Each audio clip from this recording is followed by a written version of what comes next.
이제 8번째 시간이네요. 기업하면서 알아야 할 R&D 연구개발 정부 지원 사업을 설명하도록 하겠습니다. 지난 시간에 이어서 창업 지원 사업 두 번째 시간이 되겠습니다. 이번에는 지원 대상을 중심으로 설명을 좀 해보려고 합니다. 이미 앞에서 조금씩 이야기는 나왔지만 일단 예비 창업자, 그리고 창업자, 그리고 또 재창업자 이런 얘기가 나왔고요. 그다음에 3년 이내, 7년 이내 이런 이야기도 있었습니다. 그래서 그걸 중심으로 잠깐 보도록 하겠습니다. 먼저 1번 선도대학 육성 사업 같은 경우에는 보면은 그 실험실 창업이란 얘기로 옛날에는 썼었는데 대학 및 창업 유망 기술 보유 실험실 교수 대학원생 그 대상이라는 얘기인 거죠. 그 다음에 데이터 활용 사업 같은 경우에는 데이터 기반 비즈니스 모델을 가진 7년 이내 창업 기업 이런 경우는 다 이제는 그 창업을 이미 한 그런 지원 사업을 기업들을 대상으로 한다는 뜻인 거죠. 그다음 여기 보면은 K-스타트업 정보보호 초기 창업 기업 육성 이거는 예비 창업 및 3년 이내 이그 경우에는 예비 창업자 및 3년 이내 크게는 3년 이내 7년 이내 또 가끔 5년 이내가 있습니다. 그래서 내가 7년 이내인 이 중기부 사업 같은 경우에는 7년까지도 창업으로 본다는 얘기예요. 보통은 3년, 그 다음에 5년, 7년 이렇게 구분이 됩니다. 그래서 3년 이내인 기업일 경우에는 또 그 기업 역량이 좀 부족해도 되지만 3년이 넘는 경우에는 재무제표도 갖춰야 되고 어느 정도 기업 역량이 있을 때 우리가 그 평가할 때 좀 유리하다고 볼 수가 있습니다. 여기도 보면은 예술 분야 기업 설립 후 3년 미만, 3년 미만, 3년 미만 또는 3년 이상 그쵸? 꼭 이렇게 같이 진행이 됩니다. 그 다음에는 또 이거는 그냥 예비 창업자. 이것도 3년 미만, 3년에서 7년 이렇게 구분이 되네요. 여기도 7년 이내, 그렇죠? 7년 이내. 여기도 3년 이내. 근데 대신 여기는 만 39세. 왜냐하면 청년 창업이라고 써 있거든요. 청년 창업. 그러다 보니까 청년 창업일 경우에는 만 39세 이하 예비 창업자 및 3년 이내 창업자. 자, 이때 이제는 청년 창업일 때 지금 여기 만 39세 이하라고 되어 있는데 어떤 경우에 3년 만 39세 이하라고 되어 있는데 나이 그 조건도 있다는 걸 좀 알 수 있고요. 그리고 꼭 나이나 연수 이런 걸로만 그 지원 대상이 구분되는 게 아니라 그 사업의 특성에 따라서 그 기술이 있느냐 또는 뭐 그런 자격이 있느냐를 가지고도 그 지원 대상이 구분되기도 하죠. 이 경우에도 보면 농업, 농촌, 식품 및 관련 분야 아이디어 혹은 기술력 등을 바탕으로 사업을 영위하는 농식품 기업, 뭐 당연한 얘기지만 그다음에 이 경우도 농식품 분야 특허 기술, 품종 보호권 등 지식 재산권 및 노하우를 보유한 벤처 창업 기업. 가끔 그 조건에 보면 이 벤처 기업인지 아닌지 이런 거를 또 볼 때도 있어요. 그래서 그냥 창업 기업만이 아니라 또 벤처 창업 기업이냐 하는 것도 그래서 우리가 이런 지원 사업을 이제 신청하려면은 벤처 기업이 있느냐 없느냐 벤처 기업이 없으면 또 지원을 못하는 그런 사업들도 있어요. 그러니까 그런 조건들을 좀 자세히 봐야 된다는 거죠. 예. 우리가 뭐라도 신청하려면은 거기서 요구하는 조건에 내가 맞는지 그걸 꼭 확인해야 되고 또 그 조건에 내가 맞지 않는다라고 한다면 다음을 위해서라도 그 조건을 우리가 준비하고 맞출 수 있도록 좀 준비를 해둬야 된다는 것도 같이 말씀을 드립니다. 그동안 이제 7년, 3년이 많았는데 이거는 창업 5년 이내도 가끔은 있어요. 예, 5년 이내인 사업도. 그래서 5년 이내인 그 창업 기업도 이제 신청이 가능하다. 이런 거. 이런 경우 이제는 5년 이상인 기업은 안 되는 거죠. 또 여기는 사회적 기업 같은 경우 여기는 예비 창업자 또는 창업 2년, 창업 2년도 있어요. 그렇죠? 저도 창업 2년인 거는 잘 보지 못했는데 이 사회적 기업일 경우에는 창업 2년에 해당하네요. 그러니까 뭐라도 그게 막 똑같진 않아요. 어떤 사업이든. 그러니까는 다 다르니까 꼭 우리가 자세히 좀 봐야 된다는 거죠. 공고가 나면. 기상기후 산업 청년 창업 지원 사업인 경우에는 만 34세 이하 그리고 예비 창업자. 그리고 또 어떤 조건이 하나 더 붙어 있냐면은 1인 또는 2인 이상 팀 단위 구성. 이런 조건이 또 하나 더 붙어 있네요. 또 이런 것도 좀 힘들겠지만 7년 미만이면서 전년도 매출 100억 미만. 7년 창업기업이지만 7년 정도 되면 100억인 기업도 있을 수 있다는 거죠. 그렇죠? 지난번에도 언젠가 그 게임 하는 업체였는데 창업 3년 이내였나요? 뭐 그랬던 것 같은데도 그런 사업인데도 예, 굉장히 매출이 뭐 50억 이렇게 넘었던 걸로 기억이 되는데 예, 의외로 이렇게 또 매출이 큰 기업들도 있어요. 창업이라고 해서 꼭 매출이 적지만은 않아요.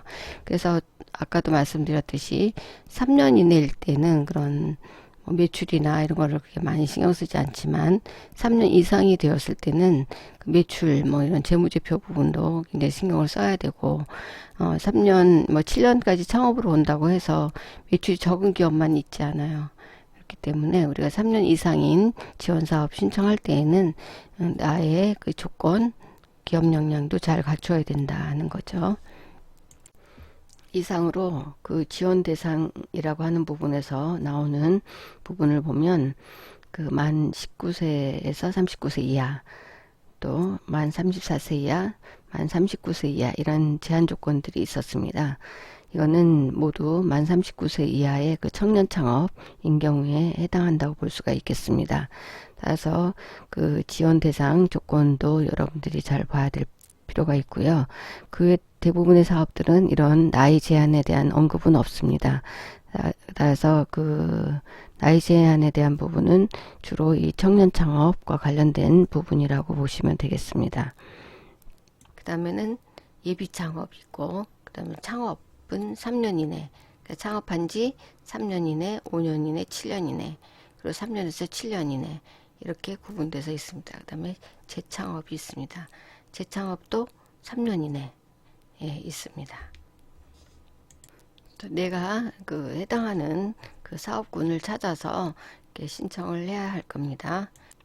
이번에는 이 사업명, 즉 그 어떤 사업명들이 있는지 대략 살펴보도록 하겠습니다. 먼저 이런 실험실, 선도대학 육성 사업이 있고요. 그 다음에 데이터 활용 사업이 있고 K글로벌 엑셀러레이터 육성, 그래서 이거는 ICT 분야의 그런 사업이 있고요. 그 다음에 정보보호 이런 사업이 있고요. 이 K글로벌 스타트업도 ICT 분야, 그래서 여기 보면 인공지능, ICT 기반, 비대면 등 미래형 신산업 포함 이렇게 되어 있습니다. 의외로 점점 이런 미래 신산업 이런 분야들은 뭐 항상 있는 부분이에요. 그래서 이런 쪽에 또 관심 있게 보시는 게 좋을 것 같고요. 그리고 많은 기업들이 이 문화예술 쪽도 그 지원 사업이 있나를 물어보세요. 그래서 있습니다. 그래서 아까처럼 이렇게 ICT 분야는 정보통신산업진흥원 이런 데 사이트 들어가 보시면 좋겠고요. 이쪽 문화예술 쪽은 여기 있는 거와 마찬가지로 예술경영지원센터 이런 데 좀 꼭 좀 들어가 보셨으면 좋겠습니다. 이런 데 들어가면은 이거는 지금 창업지원 사업만 여기 리스트업 되어 있는 거예요. 그래서 다른 문화예술, 다른 ICT 분야들은 다 각각 이 주관기관에 들어가시면은 이 사업 외에 더 많은 지원 사업들이 있습니다. 그래서 그거를 검토하시면 좋을 것 같고요. 그 다음에 또 역시 마찬가지로 또 이것도 꼭 많이들 물어봐요. 스포츠 쪽도 이제 지원 사업이 있는지. 예, 스포츠도 굉장히 많이 있습니다. 그래서 이 경우에는 지금 국민체육진흥공단이라고 하는 데서 지원을 하고요. 그래서 이런 전담 기관인 이런 그 국민체육진흥공단 이런 데도 꼭 들어가서 보라고 이야기하고 싶습니다. 그래서 지금 이제 예술, 스포츠 있었고요. 이제 농식품은 아까도 얘기했지만 농식품 분야도 많이 있습니다. 그래서 이 경우에는 크라우드 펀딩 쪽이기 때문에 농업정책보험금융원이고요. 그리고 이제 이쪽 연구개발 기술개발 사업은 농업기술 실용화재단 이런 쪽에 좀 들어가서 보시면 됐고요. 농식품 기술창업 이거는 서울 농식품 벤처창업센터라고 하는데 이거는 서울 아마 지역사업인 지자체 사업인 것 같고요. 농식품 판로 지원 사업도 역시 농업기술 실용화재단에 있네요. 그 다음에 이거는 지역 클러스터 병원 연계 창업 인큐베이팅, 즉 이제 병원, 뭐 의료 이런 쪽은 주로 보건산업진흥원 여기 사이트에 들어가 보시면 되겠습니다. 여기 보건진흥원 사업도 많이 있어요. 의료 관련해서 의료 제약 뭐 이런 쪽 관련해서 바이오 이런 쪽에 관련해서 많이 있습니다. 그래서 지금 예술, 체육, 의료, 농식품 이런 게 있었고요. 에코스타트 이제 에코자가 들어가면은 이제 녹색산업 그죠? 녹색산업 쪽에 그거는 한국환경기술원, 한국환경기술원, 녹색지원센터 같은 것들도 많이 있어요. 그래서 그런 데서 하는 지원 사업들도 있고요. 아까 말씀드린 사회적기업진흥원, 해양신산업, 그러니까 해양 쪽이니까 당연히 어디예요? 해양수산과학기술진흥원, 해양수산과학기술진흥원. 다 보면 뒤에 보면 무슨 기술원, 기술진흥원 뭐 이런 게 붙네요, 그렇죠? 다음 여기는 이제 창업 투자에 대한 얘기가 창업투자지원센터. 그리고 아까 말씀드렸다시피 창업성공 패키지도 지원 사업인데 여기 중소벤처기업진흥공단에서 지원한다는 거. 우리가 알고 있는 중소벤처진흥공단은 이제 융자 해주는 대로 알고 있는데 지원 사업도 많이 있어요. 그리고 또 수출 관련 지원 사업도 많이 있고, 그래서 여기 진흥공단도 중소벤처기업 진흥공단도 꼭 들어가서 보셨으면 좋겠고요. 그 다음에 여기 제도전 사업이 있었고, 또 여기 장애인 사업도 있었고,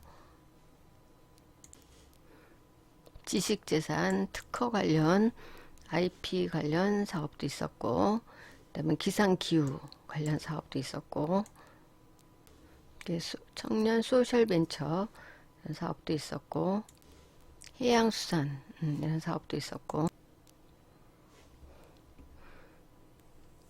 그 다음에 바이오 헬스 이런 사업도 있고, 그 다음에 마지막으로 100번 보시면은 4차 산업 시대의 스타트업 성장을 지원하는 글로벌 스타트업에 지원하는 그런 사업을 마지막으로 해서 아주 다양한 분야의 그 지원 사업이 있다는 것을 알 수 있겠습니다. 이상으로 모두 이 94개, 6개에서 100개의 지원 사업을 중심으로 좀 살펴보았고요. 그 외에 이 시설 보육, 멘토링 컨설팅, 창업교육, 네트워크 지원 사업 등을 살펴보았습니다. 다음 시간에는 바로 이런 지원 사업의 그 전담 기관인 그 K-스타트업과 그다음에 기업마당, 그다음에 다른 몇 개 사이트를 좀 같이 들어가 보도록 하겠습니다. 이상으로 2021년 창업지원 통합공고 설명을 마치고요. 다음 시간에는 이 지원 사업을 신청하는 그 창업진흥원의 K-스타트업 사이트와 이 K-스타트업은 이제 중기부, 중소벤처기업부 그 지원 사업을 이제 중심으로 볼 수 있고요. 그 외 전담 기관에 대한 정부 지원 사업을 볼 수 있는 기업 마당이라고 하는 것을 같이 좀 들어가서 보고요. 그 외에 그 예술 분야나 스포츠 분야에 신청할 수 있는 그 부처별 사이트도 한두 개 정도 같이 들어가 보도록 하겠습니다. 이상으로 2021년도 창업지원 통합공고 두 번째 설명을 마치도록 하겠습니다.